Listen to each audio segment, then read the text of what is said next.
Just up top here, big thanks to Lichen Wingbat for blanket permission to podfic. Accidental Robin Acquisition by Lichen Wingbat. A Batman all-media types fanfic, rated for teen and up audiences. With additional tags for Bat Kids Age Reversal, Reverse Robins, Jason Todd is Robin, Stephanie Brown is Spectre, Hurt Jason Todd, Kidnapping, Warning, Joker. Joker and his goons are the only ones that die. Summary. Jason Todd Week, Day 3. Accidental Child Acquisition. Alt prompt, don't touch them.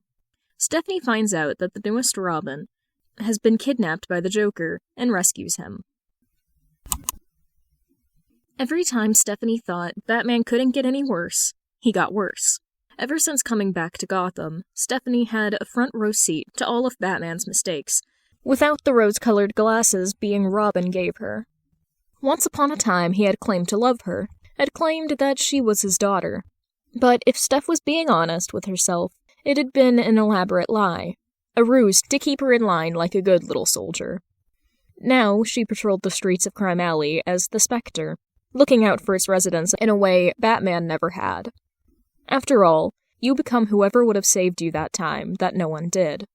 Or something like that. Talia had been the one into poetry and literature. Now history was repeating in the worst way imaginable. Stephanie's patrol had started as it normally did. She had made it halfway through the route she took on Tuesdays, before she had started hearing whispers about Joker getting his hands on the newest Robin, which led her to where she was sitting now. Hidden in the shadows of the not-so-abandoned warehouse in which Joker had set up shop. Underneath a bare bulb hanging from the ceiling sat the newest Robin, bloody and chained to a metal chair. He was still quipping, despite the head injury he had suffered, if the blood coming from his hairline was anything to go by. Still, Stephanie didn't swoop down to save the day. Right now, it was too risky. Steph had been doing her best to avoid Batman. He didn't even know she was alive. For all she knew, Batman was going to burst through the windows within the next 5 seconds and save the day. But she had no way of knowing, so she waited. Because if Batman wasn't going to save Robin, she would. Jason was not having a good day. The day had started rotten, and had only gotten worse as it progressed. He had woken up late after staying out as Robin longer than usual, and almost didn't get his breakfast in before school. And Jason couldn't afford to miss a meal. Then he had gotten a pop quiz in biology, the bane of his existence. And after a day like that, Jason wanted nothing more than to crawl into his bed and be dead to the world until morning. But crime waited for no one, and Batman had been worse lately. The anniversary of Stephanie's death was approaching fast, and with it, Batman's borderline suicidal tendencies. So Jason had to go on patrol, because despite his pleading, Damian wasn't at all interested in trying to argue, with Batman. Not at this time of year. And now he was here with a broken arm and tibia, fractured ribs, which dug into his lungs every time he tried to worm out of the chains restraining him, and a nasty concussion. His arm and leg and concussion were from the fall. Joker had gotten the jump on him when Jason was trying to keep up with Batman, who had been grappling at reckless speeds 3 blocks away, running down a lead on Killer Croc, who had just escaped Arkham. The fractured ribs were from the crowbar Joker slammed into Jason each time he quipped and snarled at the loon. Now he stayed quiet and breathed as deeply as he could through the pain, because Batman wasn't racing to his rescue. Not soon, anyway. Jason's emergency beacon was out of his reach, and for a change, Jason was scared not for Batman's life, but for his own. Joker was fiddling with something in front of him, but Jason couldn't tell what it was. The harsh light from the singular light bulb hanging above him made sure of that. But when Joker turned to Jason with a manic grin, he knew it couldn't be good. "So, little birdie, are you ready for your debut?" Joker walked forward, dragging the bloodied crowbar behind him. "We have a lot of competition, you know, with how the last Bat's sidekick left the stage." Joker mimed slitting his throat with a giggle. Jason grunted as Joker grabbed his face, his gloved fingers digging into Jason's skin as he leaned in uncomfortably close. His smile seemed to grow larger than what should be possible. "Don't you?" He stayed there with his deranged smile, waiting. Jason knew Joker was waiting for him to respond. A quip, begging, struggling, anything at all that he could use. So, instead of playing Joker's messed-up game, Jason gritted his teeth and glared. The Joker's smile grew ever so slightly irritated. Jason felt satisfaction curling in his chest. Then, Joker's smile widened again. Reality crashed into him, and Jason was reminded that no one was coming to save him. "Come on, Birdie." The crowbar smashed into Jason's side, tearing a yelp from his throat. "The show is about to begin, so let's not keep Patsy waiting." One of the goons brought out a camera, rolling it close to them. So that's what he was working on. Great. "Hey, Patsy." Joker waved to the camera. "By the time you're seeing this, it will be too late. I learned my lesson with the second brat of yours. Black Bat was such a drag. All dark and brooding, no fun at all. And Signal wasn't even really yours, was he?" Joker pouted and then grinned. "But the first little bird you collected. Now, she knew how to take a joke. Not as funny as me, but..." Joker leaned close to the camera, and his voice went low. "She went out with a bang." He shot off a fake gun with confetti, cackling all the while. "My only regret is that it wasn't me." Joker stopped laughing, a grin working its way onto his face. "But this time, I'll be the one making Robin sing." Blood roared in Jason's ears. He wasn't going to make it, was he? No one would come to save him, and Batman would be overcome with guilt. He hadn't even wanted Jason to become Robin. Bruce had adopted him after meeting in the alley. Jason had been stealing the Batmobile's tires, and he had made Bruce laugh. A tear dripped out of his eye, but the domino mask stopped it from going down his cheek. He was never going to see Bruce again, was he? "Come on, lamb chop, smile for the camera!" Joker grabbed Jason's face and forced him to face the camera, the one Jason had been avoiding. Joker turned to mock whisper in Jason's ear. "You and I are gonna have a lot of fun." Rage and fear twisted in Jason's chest. He yanked his face out of Joker's grip to headbutt and spit in his face. He took great delight in Joker's cry of disgust and outrage as he stumbled back. "Why, you little brat!"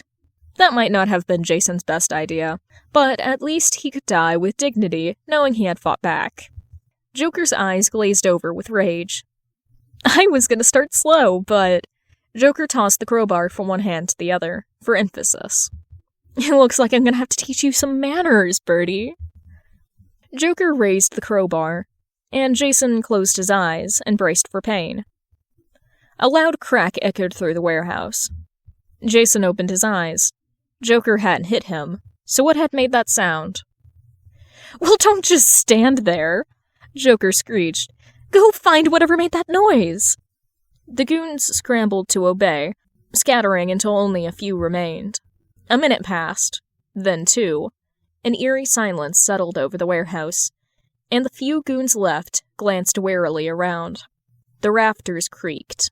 Joker and the goons' guns all swung up to point at where the sound came from. Jason couldn't stop the hope flaring in his chest, even if Batman would never make a sound. Signal would have made a sound to spook and confuse Joker and his goons, but Signal was on an interdimensional mission.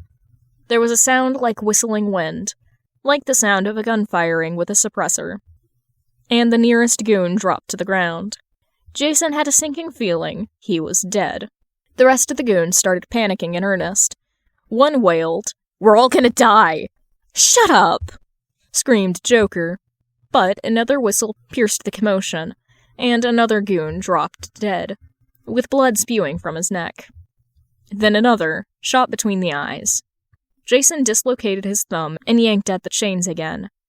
Pain flared up his arms, but they didn't budge. The goons, with some form of self-preservation, tried to make a run for it. None of them made it out the door. A shadow dropped down from the inky black of the rafters. dual-wielding a pair of guns, striking down what was left of the Joker's goons. The Shadow turned to them. Their dark, hooded cape fluttered around them. They wore a lower face mask that resembled a muzzle, paired with a domino mask, concealing everything but a hint of blonde hair tucked under the hood. "Step away from Robin Hood." Their voice was distorted and mechanical, and despite that, it sounded livid.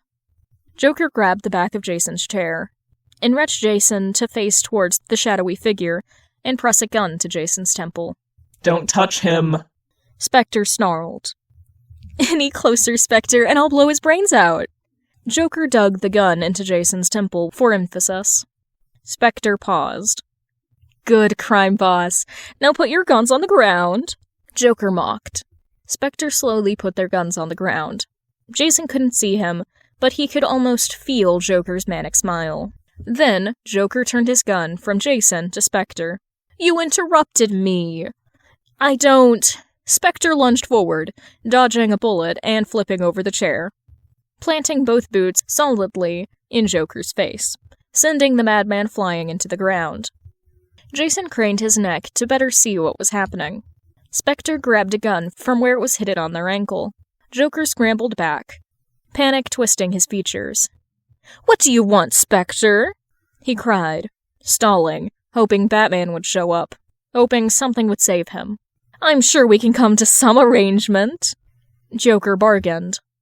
Spectre paused, tilting their head. "You want to know what I want, Joker?" There was something in their tone that made Jason tense. Joker had evidently noticed it as well, because he didn't answer. His eyes flickered around desperately, looking for something to save himself. Spectre laughed. It was a cold, cruel thing, distorted by their mask. They aimed a gun at Joker's head. "No more dead Robins." Jason didn't have time to look away, even if he wanted to.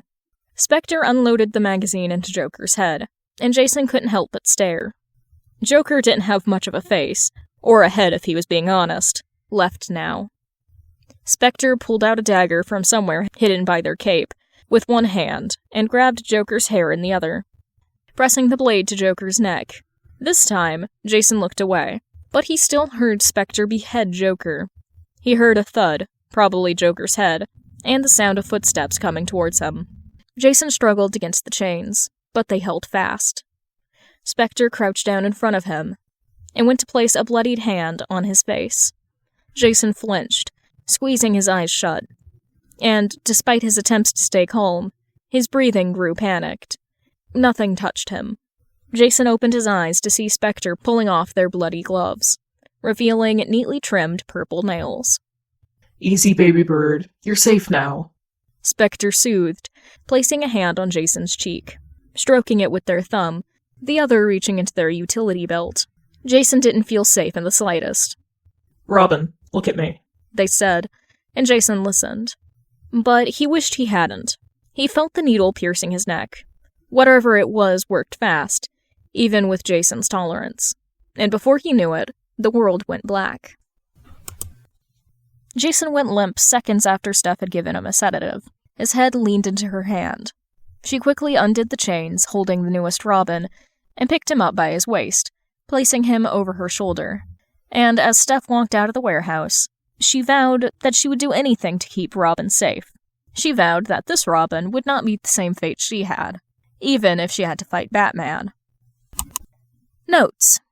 I was going to make this a series, but I don't think it's going to happen anymore. Comments are welcome if you like leaving one. Even a keyboard smash or emoji will make my day, and I reread them regularly. Go do something else. Stop driving your car past my window. My only regret... What the fuck are you doing? You're not pink.